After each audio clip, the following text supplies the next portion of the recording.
Greetings, Greg here again with another video that's going to help you transform your business or help transform your life, maybe get a better job.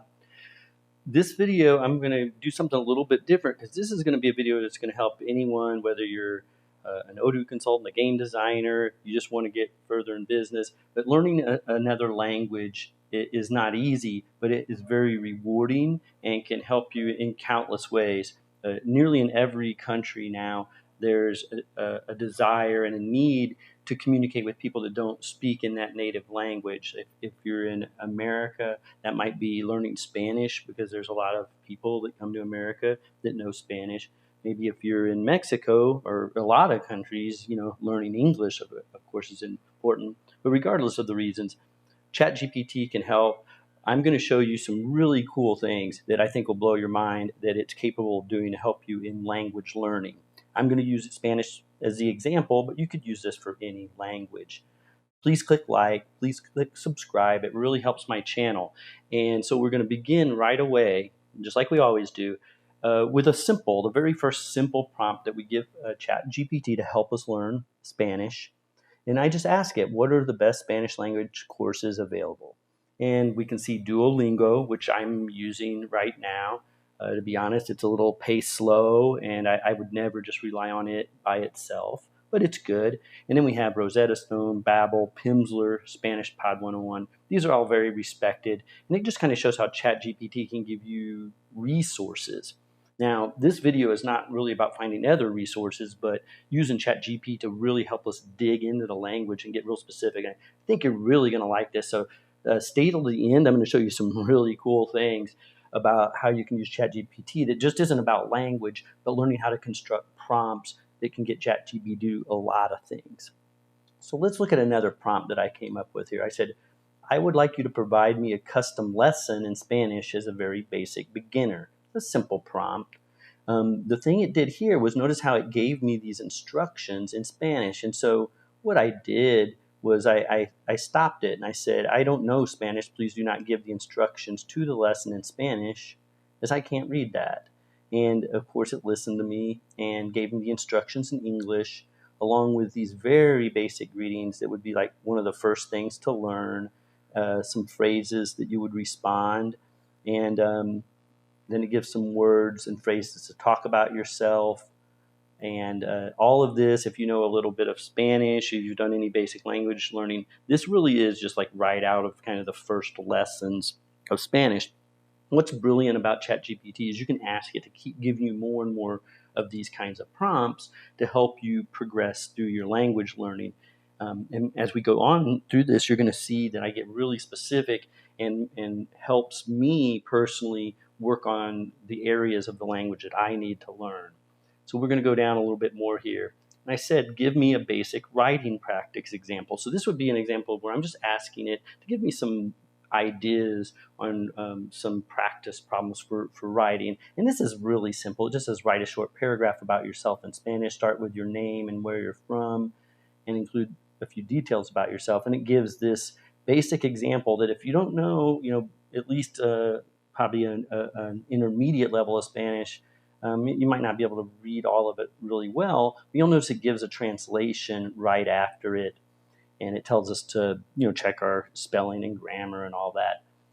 We're going to build on that a little bit and say here, provide me a basic grammar lesson in Spanish. And so this is kind of nice because it's just breaking things down simply, explaining what nouns are in Spanish and how they're masculine or feminine, and giving the examples here so that you can start to learn that, nouns in Spanish are gendered like they are in other languages as well, and how you change the way the word is written based upon whether it's masculine or feminine.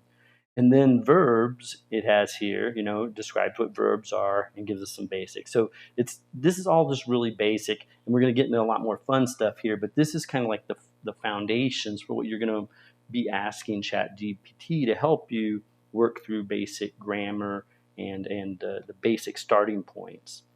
Now, here I gave an example of please give me 5 verbs to learn and their conjugations. And it says, okay, here are 5 verbs. And you'll notice here that when it says, hablar is to speak, it goes through all of the different conjugations you would use. So if I say yo hablo, that means I speak. If you say tú hablas, that means you speak. And you can see the changes here depending upon who is speaking or who you're talking about and what they would be. And it gives us these 5 verbs. So, these are the real simple ones: to eat, to live, to study. And again, this is just an example because we would really easily be able to have it generate another 5 and another 5 and another 5. Or what I did here is said, please give me 5 example sentences using the word trabajo. And now it's from that showing me in context how I would use this word along with a translation. So I think here we're starting to really get into some of the power of ChatGPT that you just can't get really with any other kind of language source, where you can really ask it specific things about certain words and how to use them and giving you context in that. Of course, courses are going to go over this information. I mean, it's included in courses, but the brilliance of ChatGPT is I could really quickly tell it to give me another 5 example sentences. I could have it do it with multiple words. Give me 5 example sentences with trabajo and hasta luego, or whatever I wanted to put in there. So I think this is really valuable. Now, as we're going through this, we're gonna see that I'm gonna get more specific on phrases that I think are important to me when I'm traveling. I happen to be in Medellin, Colombia right now, and there might be a confrontation. So I want to know some phrases that are going to help me with that. So I asked it to say, what are some Spanish phrases I could learn that would help me de-escalate an argument or someone who is upset? And again, here are some really valuable phrases that would be useful to learn, so that if there was somebody that's upset with you, you're not just standing there making them more angry by not being able to communicate to them in Spanish. This hopefully would help de-escalate some situations to learn these phrases. Now, going a little bit further, I actually said, I'm visiting Medellin, give me 20 slang phrases they use there. Now here we're getting in some real power in ChatGPT that you just would maybe have to dig in the courses to find, or have to find specific courses in certain regions and everything, because different regions in different countries are going to have different slang. And I have heard them use these phrases frequently. Certainly not all of them, because my listening skills aren't that good yet. But here gives us some things that we can practice and learn, so that when you're speaking with someone in that area, you can sound a little bit more authentic to their culture. And so, again, this is just 20. I could probably have it give another 20 as well. And so as we go down, we'll say here that something that's real specific to me. I find it hard to communicate addresses to taxi drivers. It's because there's a lot of numbers kind of strung together, and whether you're talking about the street or the apartment. And so I asked it here to give me those addresses. But notice when it gave it back to me, it gave them in numerical form. And that doesn't really, I mean, I know my numbers pretty well, and if I have time to think them out and I could write them down, or practice them before, I could get through that. But that's not what I wanted from it. I don't want it to give me 45 here. I would want 45 or something to that effect. And that's so I can go down here, 45. So this is what I need here, is I told it to redo it again, and I said, please write out the numbers in Spanish words, uno instead of one, dos instead of two, so I can speak them properly. And you'll notice that it did just that for me. So now I have a way to practice the pronunciations, know how to say these words. Like even just then, I knew I was kind of close, but I need to be able to say 45. That's 45. They're going to understand that. And so this is, I think, really valuable. And notice that I said drivers in Medellin. These are the streets, and the numbers and the way their streets are organized helps a lot. If I was redoing this prompt, I'd probably try to have it give me streets with apartments on them and exact addresses, like rewrite the prompt. Part of all of this is really learning how to work with ChatGPT to write good prompts. And then I said here, I'm staying in Medellin, Colombia. Please write a basic story for me to practice reading in Spanish. I would like the story to teach me the culture and customs of Medellin. After the story, please include a vocabulary list of the words used. So here's a good example of it being able to get real specific and create me a story that's also going to maybe teach me some culture and some customs while I'm learning the language. A synergy there, where you just really couldn't get that with basic Spanish courses like Duolingo and things like that. It's very generic for any country, where I'm getting really specific here so that I'm combining some things. And you'll notice at the end, it gives me a list of vocabulary here. And you'll notice that it's not using the simple words, like L's not in here, it's not in here, un's not in here, con's not in here. So it does a pretty good job of giving you vocabulary that would be the words you probably wouldn't know if you're a beginner. Obviously, I know queso I know, but some of these, like plaza, is pretty obvious. We know those from English. Musica in vivo, we probably would figure that out, but for the most part, it's very valuable that it gives the vocabulary list. And we're going to see as we go on that I get better at the prompts so that we can get more information out. So as we go on, you're just going to see more and more power in this. And I said here, can you make another story, but even more basic for a beginning Spanish reader? So I had to make a beginning story, but notice what it's starting to do is it's starting to give the instructions in English. So this became an issue with it. It kept wanting to give me the instructions in Spanish. So I said, this is my first day of Spanish. Your stories need to be far more basic. And it then made an even more basic story. And this is a lot more basic. This I can pretty much read and know what's going on in it. And then immediately after, it gives the translation. So I think this is really nice. You can have it generate stories for you and tell it to either make it more basic or more complex, make it easier. There's just a lot of power here.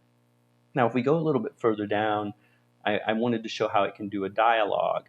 And I said, write a back and forth story. But notice it gave the instructions again in Spanish. Right up here is telling it. And I said, please stop making the instructions in Spanish. So I left this in here because I wanted to demonstrate how prompt construction is really important. Practicing using ChatGPT is a real thing. I think a lot of people think they can just get ChatGPT and suddenly they're going to be just as good at it as somebody who's been working with ChatGPT for months. I've been working on it since December on a daily basis, so I've learned how to construct prompts to get me the things out that I want. And I think that's going to be valuable for anyone that's this far in the video. I'm going to tell you, it takes practice to learn how to use the AI. Just like any other tool, the more you work with the tool, the better the tool will benefit you. ChatGPT is big time, like more than practically anything. How you use ChatGPT will dramatically affect your results. So I said here, please stop making the introductions to your lessons in Spanish. I can't read Spanish. You're supposed to be teaching me. And it went back to, at least for now, doing it in English. And we get this nice dialogue here that's, I was specific about this in here because I said, write a dialogue between two people in Spanish about the differences between living in Bogota and Medellin. So again, I want stories that are conveying information to me and things with context. And it writes out this pretty little simple thing back and forth, and then the translation after it. Very handy, along with a vocabulary list at the end, like it did before. So very nice. And now I said, regenerate it again, but I wanted more detail in the vocabulary about the word and any conjugations or special rules. And so you'll notice it's the same story, but I wanted to show how you can tell it to give examples in the vocabulary. So we have a story now, and then we get the vocabulary, and then it even gives us now examples using that vocabulary, which I think is really valuable, like quickly being able to learn new words, new phrases, and accelerate your learning. Now, here is what I think is really cool. As I said, I know these words in Spanish, and for right now, these, obviously, I as bad as I am at Spanish, I do know a lot more words than this, but I wanted to show it as an example. And I said, write me a story using some of these words along with some new basic words. At the end of the list, the vocabulary that I did not list is already known. So I didn't say that right, but at the end of the list of vocabulary, we want to only include in the list the words I don't know. And I said, please provide the list in alphabetical order, which it doesn't do unless you ask it. And I said, please specify the gender of the nouns in the vocabulary list. And I added, provide the conjunctions for any verbs. Now we'll see what happens here. We got our nice little story. We got our vocabulary with the genders, but notice it just ignored my request for the verb conjugations. Like it just didn't happen. Almost like you're dealing with a person that just didn't hear it. And then so I wrote again, and I'm going to start redoing this differently because you can just go up here and edit and rewrite it and make it a little easier. But here you'll see that I told it here again that it's not giving the instructions or in English. It's started reverting back to giving instructions in Spanish again, which, that's okay for me. I know what it's saying. But if you're a beginner, I wanted to show you these prompts need to sometimes, ChatGPT is amazing. It's a powerful tool, but like humans, practically, it sometimes doesn't do everything you tell it to do, and you have to remind it. And so I told it again to rewrite the story with these new instructions, and it got a lot of it right, but notice again it did not do the verbs. After I just told it specifically to do the verbs, it still did not do the verbs. So I'm showing you here, prompts engineering is a real thing. If I was really doing this as like multiple videos on language and I was really intent on getting the results back, I would spend quite a bit of time to come up with the perfect prompt so I could just do it all in one go. But one of the things I did here was just to tell it, you didn't give me the conjugations, for example, and I used an example word. I'm not even going to pronounce it because I'll probably pronounce it wrong. But you just said to arrive. I need the conjugations, please. So I think this example is what helped it start giving me the conjugations for these verbs. Now, I didn't like the format of this that much. I liked the preferred format that we saw earlier when I asked it for 5 verbs with the examples. That's really what I wanted. And I'm 100% sure I could create a prompt that would give me all this in one go. Maybe down in the comments, somebody who's really ambitious could take this idea and show me how to write that prompt. I know it can be done. I could do it. But in the instance of time, I decided to move on from that. But you can see the power here. It's really powerful. We're learning a lot of words fast, and we know whether they're masculine or feminine. And like mercado is masculine. So, you'd say el mercado. Mujer, feminine, you might say la mujer.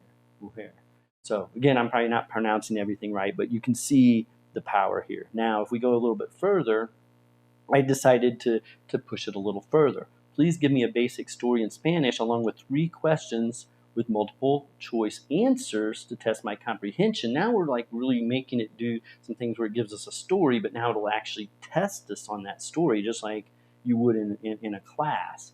Now, when it did this, I wanted to show you what it did with just that basic prompt. It did give the 3 questions just like that. But then as soon as I read, so there's the story, and then so like, donde vive Juan, we can see that, in the small town. So that the answer is B. But the problem is it put the answers right here. So as soon as I read the questions and I looked down, I saw all the answers are B. That's no good. So I said, please give me a basic story in Spanish along with 3 questions with multiple choice answers. Do not give me the answers. Wait for me to respond to tell if I'm correct. And ChatGPT is smart enough now from that to give me the 3 questions, and that's all. There's no answers. And then what I did was all I had to do was say 1B, 2B, 3B. And it comes back and says, great job, you got all 3 answers correct. Now, what I should have done was got one wrong on purpose so that you could see that it does really write out a nice description of, what was wrong about it and that you're incorrect. But you can see the power here is you can have it make a story for you. You can read the story and then have it generate. I just had it generate 3 questions, but you could have it generate 10 questions or 20 even. And it'll just keep doing that for you. So a really powerful tool to learn the language. Now, here's another really cool thing that builds upon what we saw before, which where I told it what language I knew. Now, so what you can see the real power of this is if you could just keep a list of the words you know, and I know more words than this. It was more of an example, but I just threw some words in here. And you could have a list of here like hundreds of words that I already know. Just give the link to that document. So you just a URL to it instead of like I did before where I listed the words in the prompt. I can link to it and then say, please at the end include only the vocabulary I don't already know in alphabetical order. And you can imagine as your learning process gets better and you go from beginner to intermediate to advanced, that this can be really powerful about reducing that vocabulary at the list at the end to only the things that you don't already know those words, and then basically copying those words as you learn them to keep that list of words you know. And I imagine there's a huge future potential where people like Duolingo and Rocket Spanish, Pimsleur, and all these will integrate ChatGPT into their tools so that as you're learning things, it's going to be keeping track of that for you. Right now, it's a copy and paste thing. I'm going to have to copy the words I know into something else. But the future is going to be a lot brighter with how you manage this. Now look what it did was it generated this story, and it's using words in here that are part of the ones that I already included. And you'll notice here that the vocabulary now only includes words that are not on that list. And I could quickly take these now and copy and paste them into here as I'm learning. And I don't like how ChatGPT copies out that background formatting. But all you have to do is copy these in there, and the next time you generate something, it's going to have all of that included in there with it. So it's very nice. I like that. Now, if we go a little bit further now,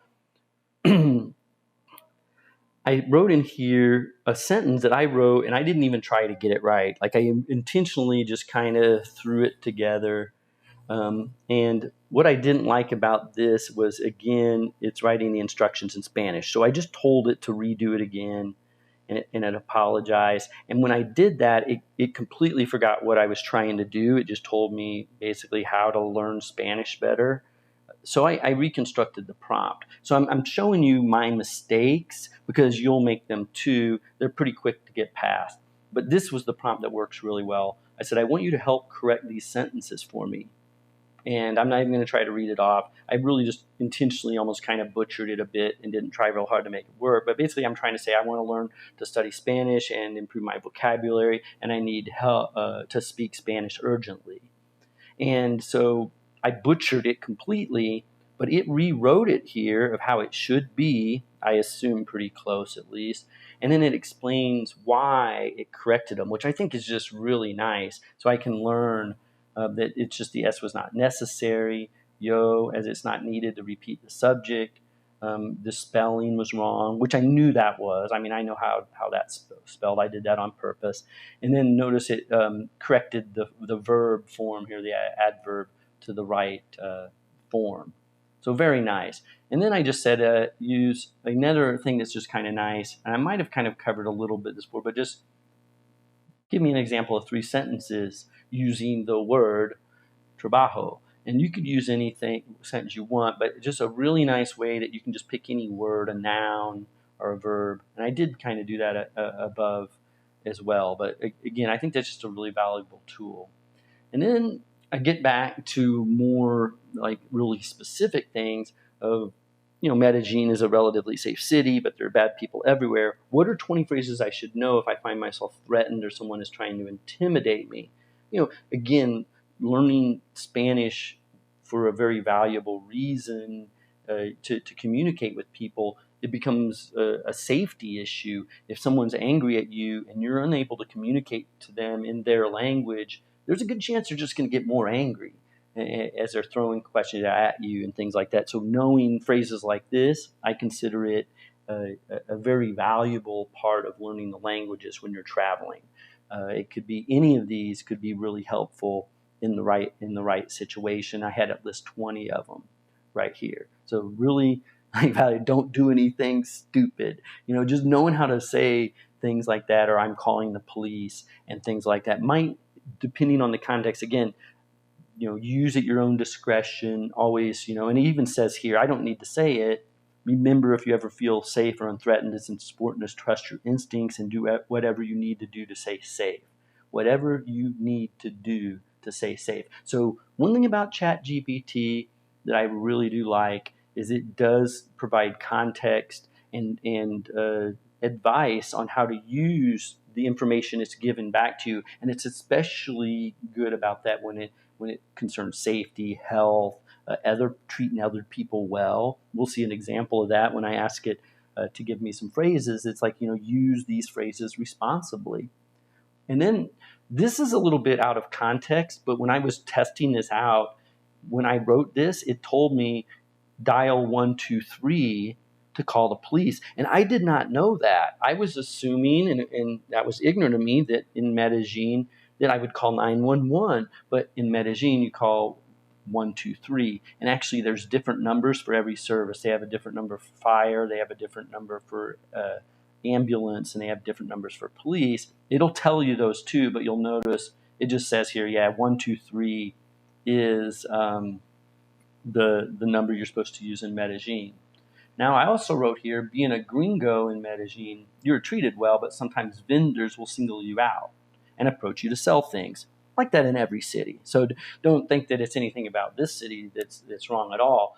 But, you get seen and people see you and they're going to approach you to buy stuff. So I wanted to not just have to say, no gracias, no gracias, no gracias over and over. I wanted to sound like I've been in Medellin for some time and not new to the area. So it's giving me some phrases here that are just a little bit more substantive and conveys that at least I'm just not completely ignorant of the Spanish language, and that I also am able to, be a little bit more descriptive about what I want them to do. Like I might not want something, or I'm not looking for anything today, or I'm busy. And some of these might just be about a matter of escalation. I might say no gracias, but a lot of people won't stop. You might say no gracias. They're going to try a little bit again, and then you could say no me molestan, por favor. And again, I would probably put this into something where I could see the translations and hear them, so I make sure I'm pronouncing everything correctly. Because if you don't pronounce it correctly, there's a really good chance they're not going to understand you. It's not good enough to just be close. Pronunciation is critically important. And I'm learning that every day. Even just coming up and saying, I was in the movies the other day and I was saying, ¿Dónde es el baño? Baño. And I said baño like 3 or 4 times to the guy at the movie theater, and he didn't know he couldn't get what I was saying, even though I think to me, baño sounds really clear. It's because the other words I'm not pronouncing correctly, and because of the way I'm articulating. Maybe he's nervous at trying to communicate with me. It was just a disconnect. It took me 4 or 5 times saying the word baño before he goes, the restrooms right there. Usually that's not a problem. I think it was more that he was put off guard by trying to speak to someone in English than me really not saying the word. But again, pronunciation is real important. Back to this. So this one's like kind of specific. It would be like, why you're in Medellin, if you want to meet someone. So I put in here, I want to meet a nice woman in Medellin. What are some phrases I could use at the mall to introduce myself and have a basic conversation? So here we're getting the value of ChatGPT. It could be for any reason that you might want to communicate with specific groups of people with specific jobs, specific contexts, specific situations. I use this one as an example, but you'll notice that now I have phrases that are really valuable for that specific situation. And if you're, again, trying to communicate with someone for specific reasons, this is a very good prompt to show you how you can really narrow it down. And I'm actually saying I'm all in Medellin. Probably wouldn't have had to say Medellin, but there might be some context there it's using it, but you'll know that most of these phrases are pretty good kind of phrases to use. So it's not even just teaching Spanish here, but it's also helping you within the context of your purpose of why you're communicating with people. And I asked it to list 20 there. So there's a lot you can work with. Now we'll go almost here to the end. And this is kind of the fun one for me that I'm using to learn Spanish. It said, I'm learning Spanish. What are some TV shows on Netflix I could watch where they speak slowly and would be easy to learn from? Please give me a list of 20 shows and order them from easy to hardest. So they wrote these out. And that was okay that I got 20 shows like that. But what I did was I asked the prompt, please regenerate the list and provide a brief summary of the show and why it's on the list. So I don't just see the word for the show. I can actually see that this is an animated children's show that features simple language and slow pacing, making an excellent choice for beginner. Word Party, again, a kid's show. Now this one, El Chavo del Ocho, that one is a classic Mexican sitcom, is known for its clean humor and simple language.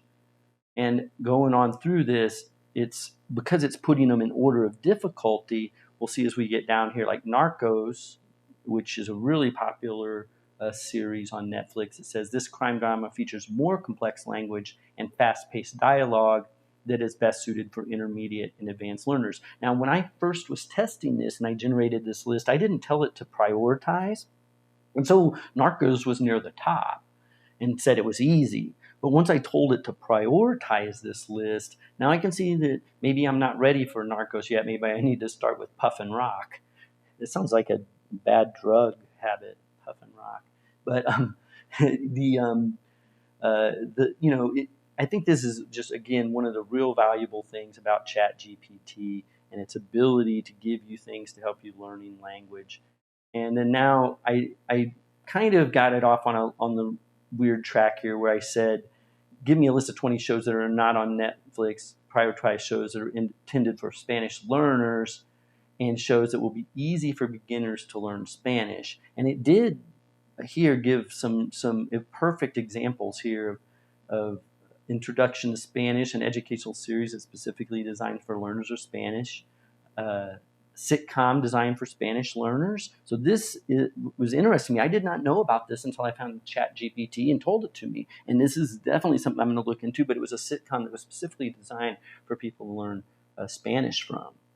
And you can see another educational series for Spanish learners. So what I liked about this is it's actually giving things that are helping with Spanish. But then, as I said, it kind of a little bit got off on the wrong track because here it's like a course, Spanish Pod 101. That's not really a show for like entertainment, Lightspeed Spanish. I'm familiar with these. These are really good YouTube channels and ways to learn Spanish, but it was a little bit out of the context of what I wanted. So I said a little more clearly, what are some entertainment TV shows, not lessons, or courses, or Spanish, to hopefully eliminate things like studyspanish.com from the list. Please prioritize any shows that were created specifically to teach Spanish in a conversational, entertaining way. So I'm really trying to get it to do that. And you'll notice that we still got to keep the extra, the Dreaming of Spanish, news in slow Spanish, which I didn't know about. I think that's kind of neat. But it also included, El Gran Hotel, which was on the other list. It says features complex language and a fast-paced storyline that is best suited for Spanish learners. And then it also tells me where I can find them. So you can see here I've included a lot of examples. In fact, I probably left out just some of the simple things of just asking it for vocabulary lists, like lists of food, lists of things. So I could say, give me a list of 50 Spanish, actually I'll say foods in Medellin, Colombia that I should learn. And now we get a list of 50 foods, and they're specifically for the region, what they're about. This food is very, very popular. We all know empanadas, but now we're seeing the value of how ChatGPT would work as helping you learn. Now, let me just give one, before I get off here, And in this video, I would not expect ChatGPT to be my only source for learning Spanish. You still are going to want to use traditional Spanish learning tools, like Pimsleur, Rosetta Stone. Duolingo is not bad. I personally find the pacing just a little slow, but it reinforces well. But you want to use ChatGPT to augment and to increase your level of proficiency, but you shouldn't probably consider ChatGPT as your only source. In fact, I would go so far as to say double check the phrases, make sure that it's providing you accurate information. I'm not a strong enough Spanish speaker or reader to know when it is wrong. And there are going to be instances where I think ChatGPT is just going to be wrong. But I would say, with that said, if you're a beginner and you're trying to learn, the times it gets it wrong are not going to be so critical compared to all the massive amounts of learning and getting specific about what you need to learn. You can also ask it really some specific questions.